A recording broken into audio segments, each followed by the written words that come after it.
In today's video, we'll be discussing Australia's underdog political party, the Libertarian Party, their recent upswing of local support, their policies, and their prospects to win seats in the 2025 Australian federal election.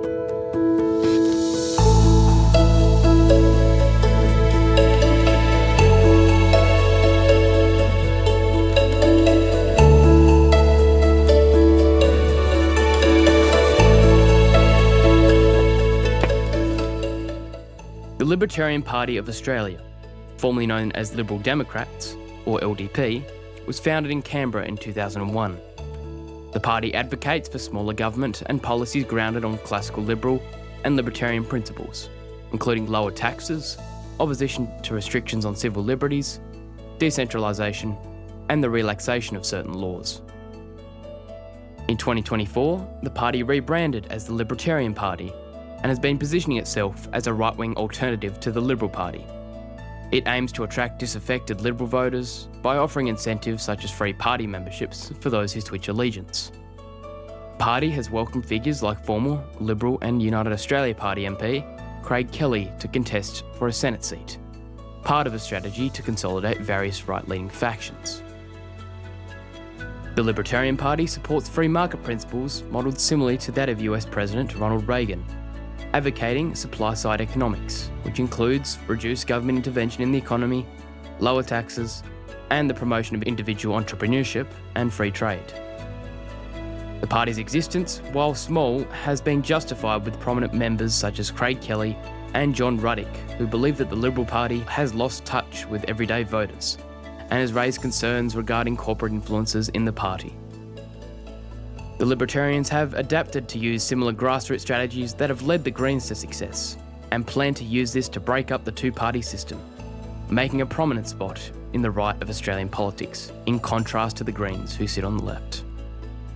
Over the last few years, the party has experienced increased success in local government and state elections.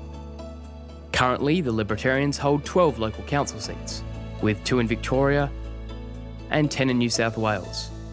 The party also holds 1 Legislative Council upper house seat in both New South Wales and Victoria. In 2024, the party experienced unexpected electoral success in New South Wales, due to dissatisfaction from some of the state's political right, but also due to the Liberal Party failing to register 136 candidates for the local council elections, attributable to internal mismanagement. With no Liberals on the ballot in these councils and shires, the Libertarians had a free hand to capture the missing Liberal vote, which they managed to do, gaining 10 seats and the party receiving a near 2% positive swing. The campaign from the Libertarians has been described as the largest ever for the party, and it was the only party in that election to receive a greater than 1% swing. With waning support for the two major parties, the Libertarian Party is capitalising on the political opportunity. Their success at the grassroots level provides a foundation for pursuing high political offices, including Senate positions. By advocating for policies such as the approval of all development applications and reducing public servant numbers, the party distinguishes itself from traditional political entities, appealing to voters seeking minimal government and involvement with personal life. Despite all this, the Libertarians face significant challenges in the upcoming federal election. The party's stances on issues like climate change scepticism, vaccine mandates, and the abolishment of the welfare state have been labelled as divisive, potentially alienating moderate voters and hindering broader appeal. Additionally, the selection of candidates with unconventional backgrounds, such as Craig Kelly and Liberal defectors, may attract media scrutiny and public scepticism, impacting the party's credibility. As a minor party, the Libertarian Party faced significant competition from established political entities. Although achieving local successes, according to election analyst Ben Rao, it is unlikely to translate into federal representation, as loyal Liberal voters likely only picked the next best option where the Liberals were missing on the ballot. To gain electoral success would require overcoming entrenched party loyalties and gaining substantial voter support. Compared to Australia's other minor parties, it's often left out by the mainstream media and newspapers, meaning the party's reach and conversion of voters is generally limited. while the two major parties and their voters are generally kept entrenched in the two-party dichotomy.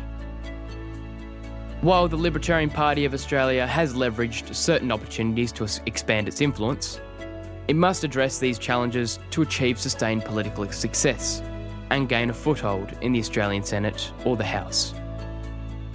Its chances of electoral success are more likely to materialise in the Senate, which uses the proportional ranked choice voting method. If the Libertarians are to gain seats, it will need to obtain 14% or 1/6 of a state's Senate vote, or 33.3% for territories for the 2024 half-Senate election. Based on these numbers, here we've listed the results from the 2022 Australian half-Senate election. With an average state vote of 2.19%, the Libertarian Party faces strong resistance and competition with the federal vote share.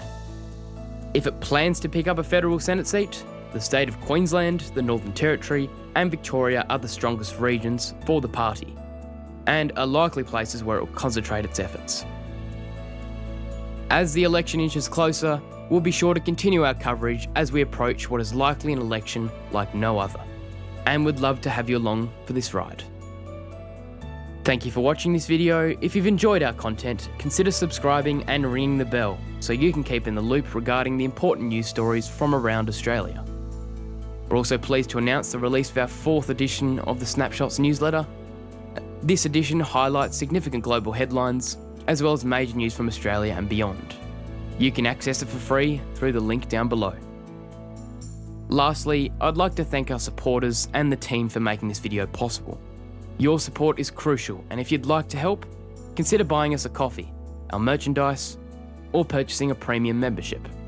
Once again, I'm Heath Clark, and thank you for watching this video, and I'll see you in the next one.